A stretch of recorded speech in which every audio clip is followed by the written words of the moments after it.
Well, good morning, and it's a privilege to be here. I think I've done a couple of these events for Down Syndrome Queensland, and I was just absolutely rapt to take the call to actually come back and talk with you this morning and reflect on a little bit of the journey around inclusive leadership and a few things about what I think's next. Can I begin by acknowledging the traditional owners on the land on which we meet and acknowledge our elders past, present and emerging. And when I talk about magic, I'm not talking about a trick. I'm talking about that lovely feeling that you get when you actually watch something that's magical. You know, it's inspiring, it's fun, it's engaging, you want to do more of it, you want to left with wondering, whether it's the street magician that you have a look at. It's not that it's a trick, it's that it actually makes you feel so engaged and so wanting to be there. And I want to reflect, and obviously I've had, an awesome career across many tranches, but some of the work I'm most proud of in my career is the work around inclusive leadership and the work around implementing the disability policy in the Queensland state system, an absolute highlight. When I was asked to kind of think about this conference and just reflect on a little bit and talk to you about what I think is next, and I'm guessing for those of you that are in the room, you hold a leadership kind of role in your school or classroom, or you are the voice of inclusive leadership and you'd like more people to have that voice too, and you want to have those little bits to take away. I certainly hope by the end of this session that there's some food for thought and some thinking about what I think the challenge is. So when I think about inclusion and we go on that really short history walk, then there's only one place that you go for any answer, and that is, of course, if the clicker would work, kind of get to ask ourselves the question of, are we an inclusive leader? And through which lens do we actually judge that? So the best place to go around all things inclusion is Google, because it's got the answer to almost everything. And so I was intrigued when I Googled inclusive policy in Australia. There's 1,000 things that come up.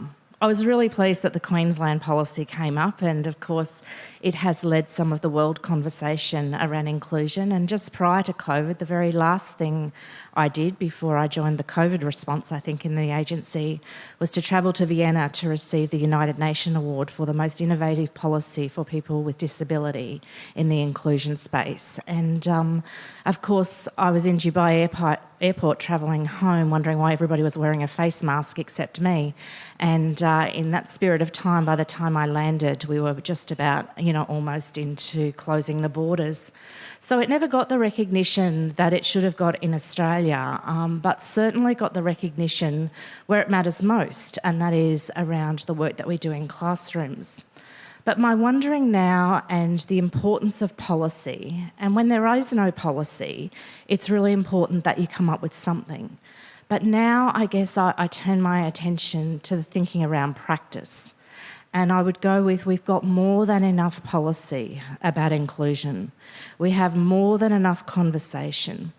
I think the Disability Royal Commission and some of the findings that will come from that will pivot people back to answers that sound very bureaucratic. Oh, we've got a policy for that.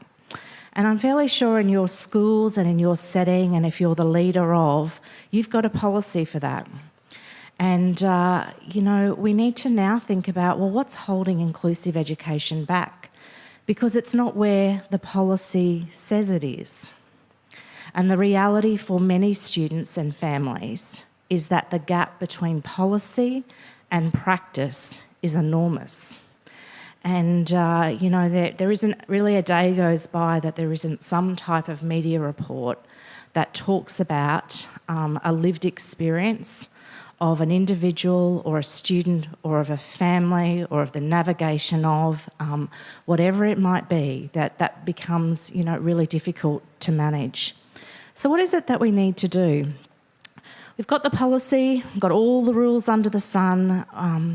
What do we need to do? Where is that next, magical ingredient? When you go to the issue that people talk about after policy, it is to the picture or the conversation about equity. And I'm intrigued that when we talk about equity, we're still showing, and when I Googled, Dr. Google, what equity and education looks like, the very same pictures pop up about equity that we've seen for many, many years. And if one more person kind of shows that picture of, children trying to watch a game and, which pile of books or which ladder are you standing on, all of the conversations about inclusion seem to be stopping at the point that was a very important path to follow, which was to make sure that children could be included, as in welcomed, as in the gate, as in the classroom. And I think we've actually achieved that. I think there are so many more children and schools that understand that being included is a very important part of equity. But equity is not about being in the room. Equity is about equal access to the curriculum. And so what I worry about when I see pictures of equity and excellence imaged in some sort of variation of those pictures that you see there that pop up so quickly, it doesn't go to the heart of that moral purpose or compass about what is it that we're really trying to do, what is it that needs to happen next. And so let's think about that for a moment as you reflect. What conversation do you have in your school about inclusive education? And I would suggest that most of it is about being in the room. It's not about curriculum and it's not about assessment. It's often just about what those pictures sort of talk to around equity.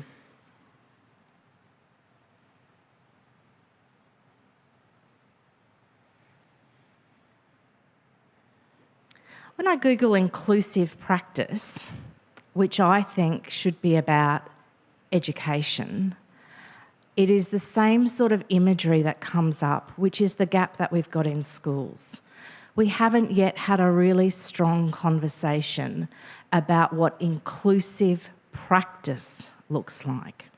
We've had lots of conversations about inclusion in terms of policy, legal descriptions, the law, discrimination acts, but we need to have a really strong conversation about practice. And I'm going to give you some of the thinking about the opportunity that probably sits in the year ahead as we actually think about what that is.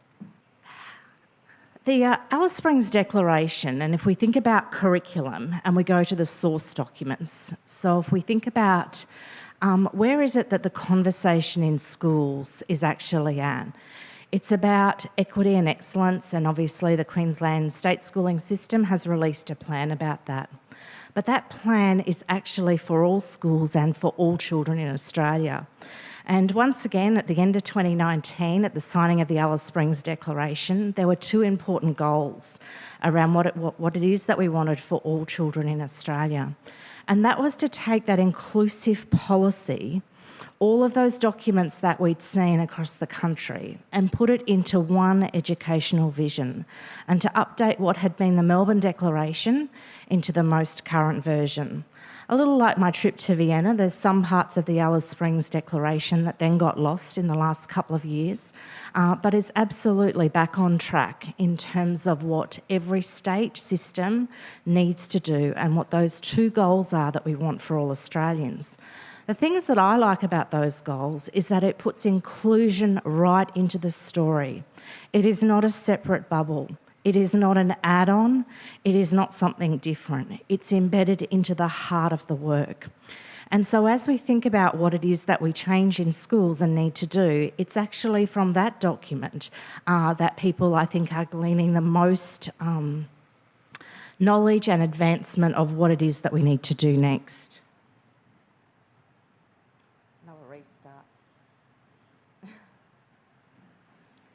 So in 2023, the conversation is all about the Australian curriculum.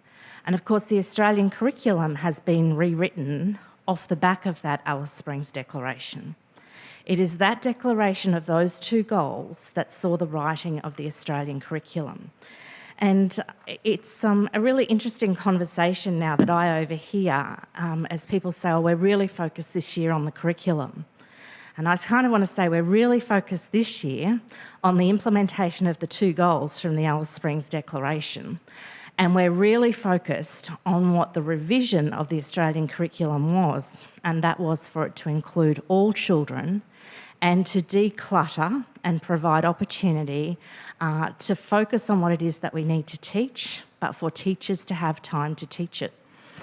And, as you kind of think of where some of those conversations might be in your school, I thought it was really important to have that really short, sharp history walk that says we have a new version of the Australian curriculum because it was all about putting all of that policy into practice to enable classroom teachers to have the freedom and the release from some of the curriculum to do that.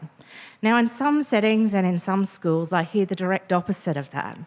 I hear the absolute overdrive of the Australian curriculum, the absolute overdrive of all we can do this year is plan for. And I'm like, wow, all we can do this year or should do this year is focus on the kids that we've got and use the curriculum to actually do that.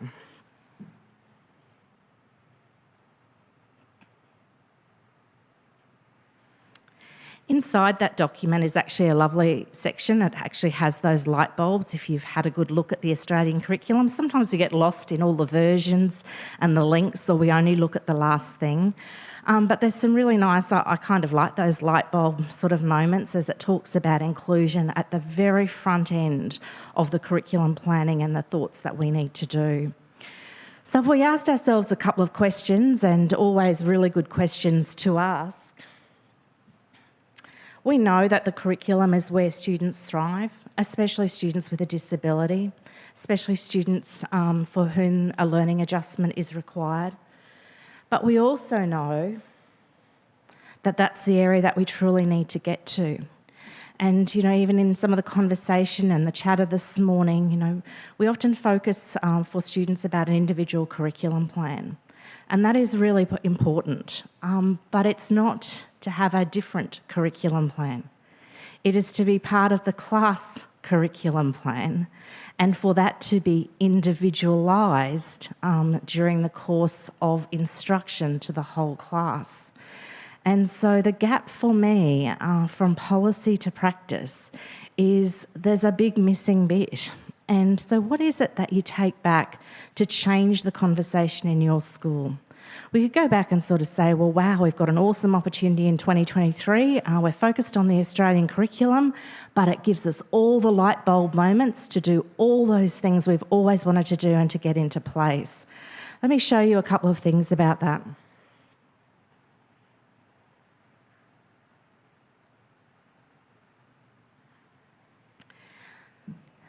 Inside the curriculum and inside the teaching and learning process, we all know, and when we think about our favourite teacher, they brought that to life, didn't they? It was the curriculum that was engaging. It was the curriculum and what we did in that lesson that the magic spilled out of, that the lesson evolved from. And there's been some beautiful videos done by Down Syndrome Queensland a couple of years ago now, Include Me. Still one of my most favourite videos. If you haven't looked, I've used it 100 times in my presentations because it goes to the heart of being included in the curriculum, not doing that separate piece of work with a teacher aide over at a table on the left-hand side of the room. And so it is in the magic of the curriculum that sits the opportunity for every student and every child.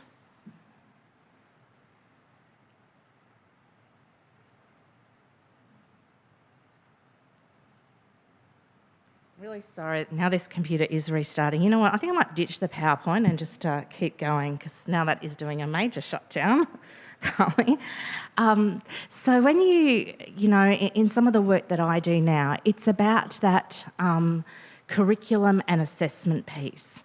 And so the assessment is the area that we've never had a conversation with.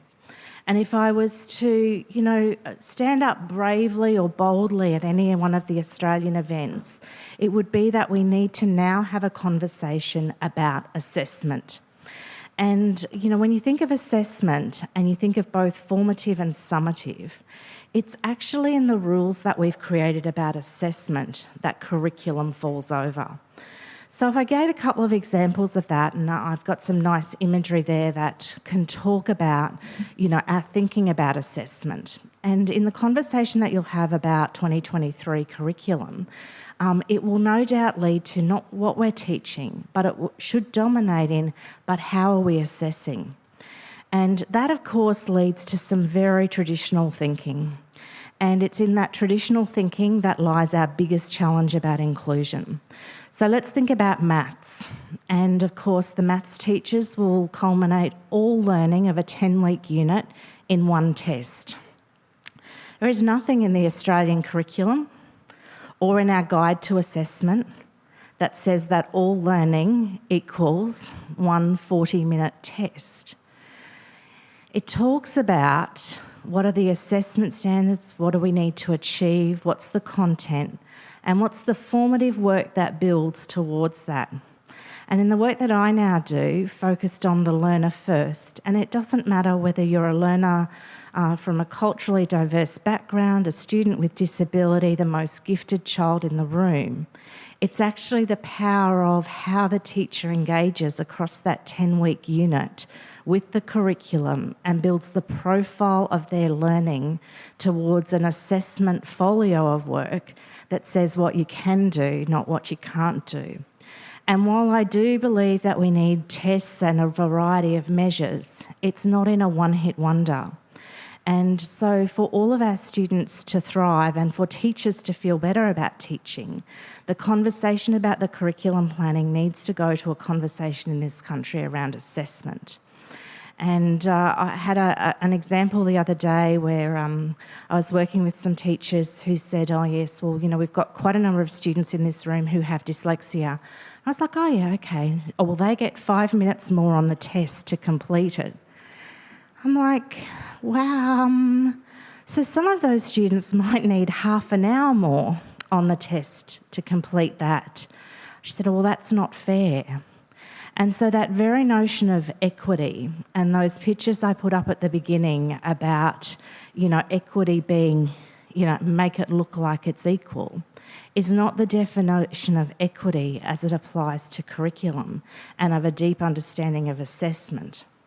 And if our job as teachers is to find that little magical growth piece, and I've got some really, imagine sort of planting a flower and you plant a seed, and the curriculum allows that student to explore and grow and they build a portfolio of work.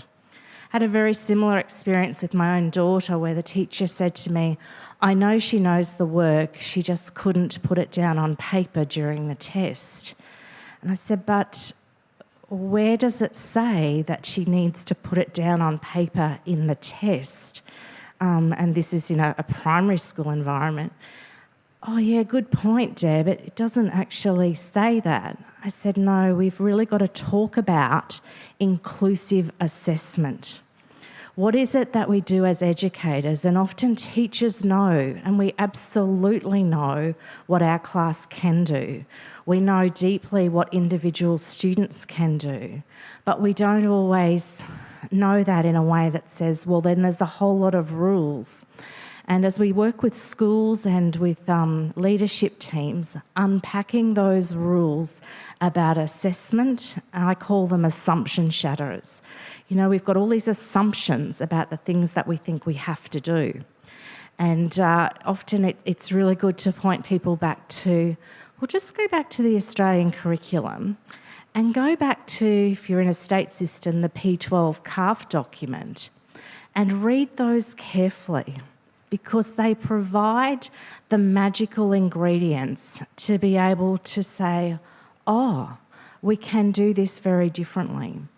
And it's about that engagement in teaching and learning. And when you work with a group of teachers and you empower that conversation around what we would call authentic mixed method assessment, don't get me wrong, there must be assessment. It needs to be authentic, but it needs to be mixed and have a variety so that all children, regardless of their ability, regardless of their ICP, get a chance to show what they can do and for the teacher to be able to make informed judgments about that.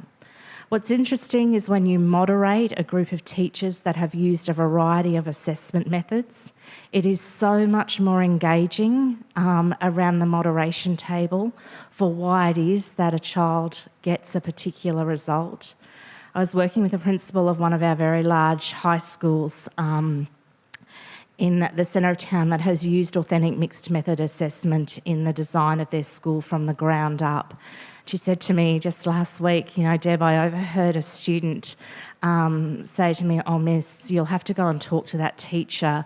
They're not very authentic about what they think we can show hand in for our assessment." And I really showed them that I had done the criteria in this and this way. And I've presented that in a PowerPoint and she just smiled and said, our most engaging processes in front of us is that student voice and agency that we often talk about but haven't found a way to truly do.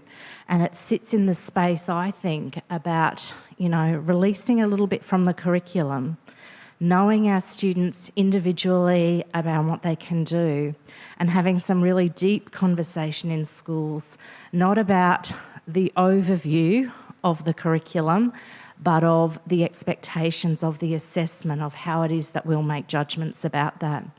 And it's in that space that, there's a really gorgeous art to the science of teaching. Those deep pedagogies that we do that we can work with and learn with around how we go.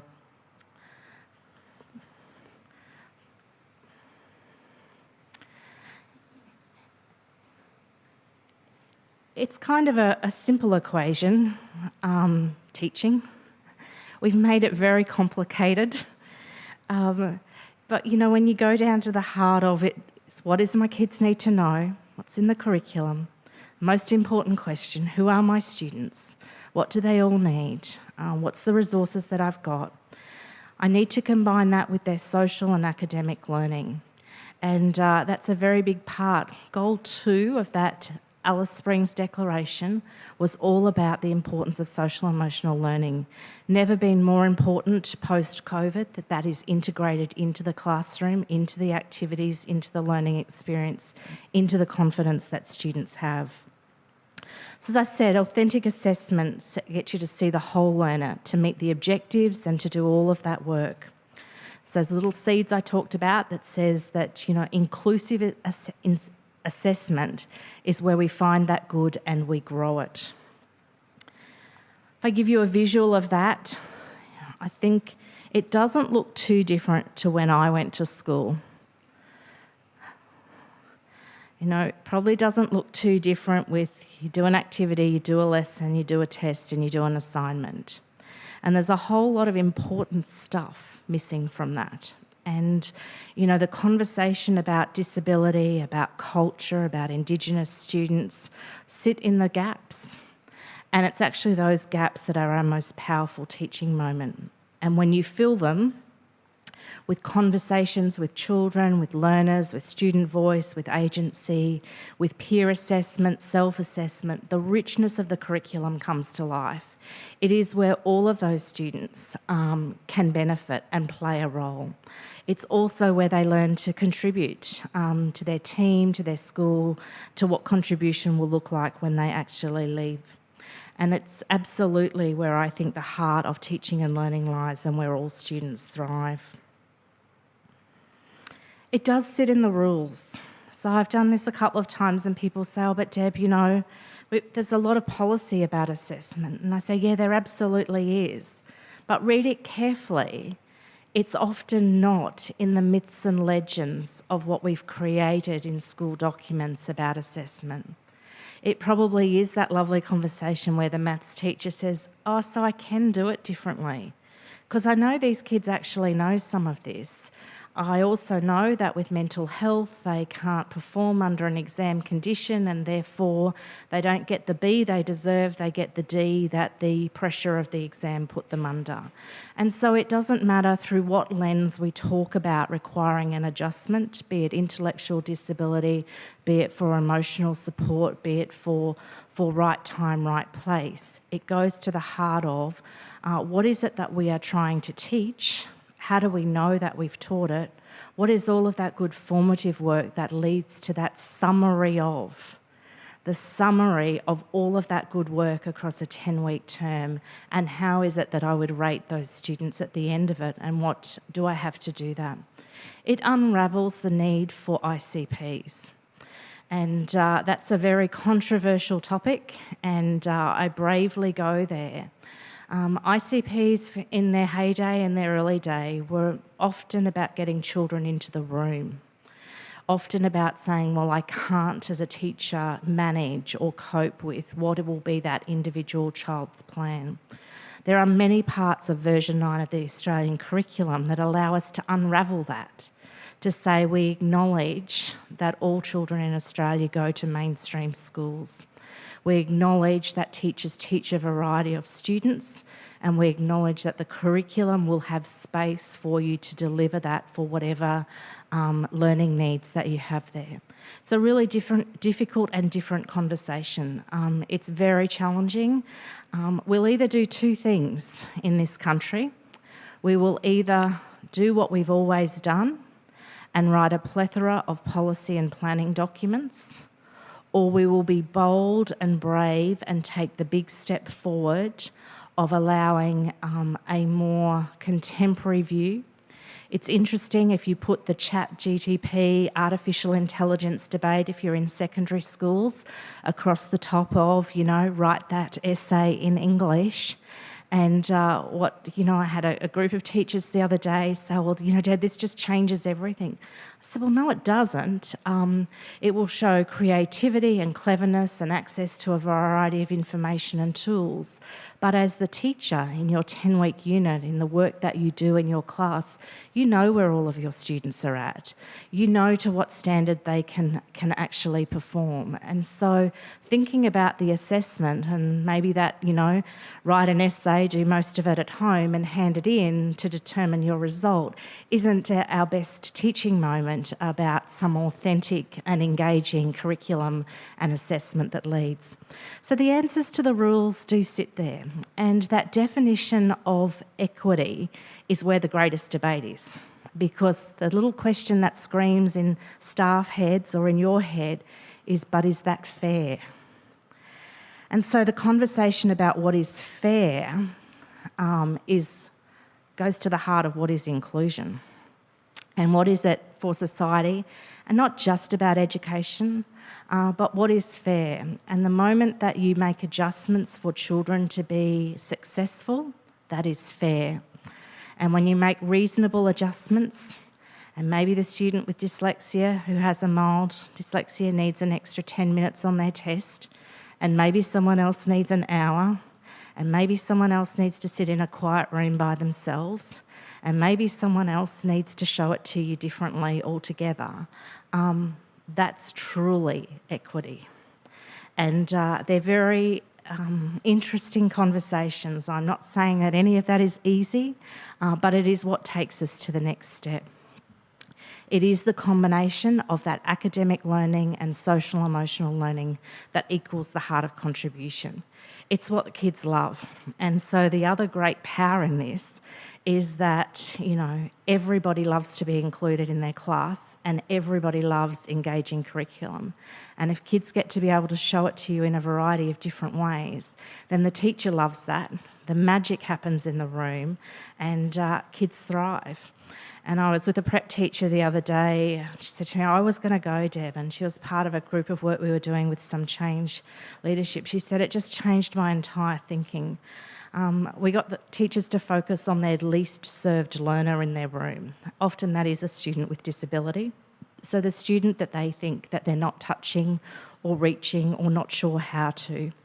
And when they focus on that student, we very quickly change that terminology from least served learner to lead learner and say, so now that student is your lead learner through which we want you to think about the curriculum and assessment of that unit. And as I've always said, when we make an adjustment for one student, we actually make an adjustment for many. And in those adjustments, all children academically perform at a higher level. So when teachers make adjustments and all children see that, the most gifted in class academically perform at a higher level, along with all other students lifting. And it's that piece that we know is what the real heart of inclusion is and what the value of that work is. So if you think about a vision for inclusive education in Australia and you think about how inclusive are you, I want you to be really challenged about how inclusive is the context in which you're working and what is it that you can do this year in the power of version 9 of the Australian curriculum to actually have some different conversations and to really think about what is next.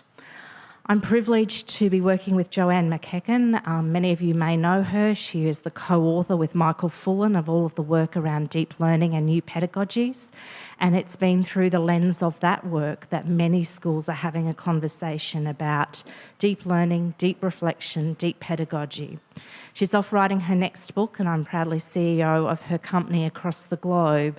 As you know, I know that the heart of the next book is about assessment, curriculum and inclusion, and what it is that we do to support what has been fantastic policy across the globe, and particularly in Australia, but we need to see that move into absolute practice. So I want you to sprinkle that magic in your class. I want you to think differently about the conversations about Australian curriculum. I want you to ask yourself the question, how inclusive is your school when it comes to the assessment of students through the lens of the new version of the curriculum? And when we can proudly answer those questions, I think we will have the most inclusive education system in the country, and something that many of you in this room have worked your entire careers for. So good luck with that challenge. I hope it's a little bit motivating for the rest of your day ahead. An absolute pleasure to have been here this morning. Sorry for that little bit of IT at the hiccup at the beginning, but I think you can get the essence of what it is that I think we need to do next. So have an awesome day, and thank you very much.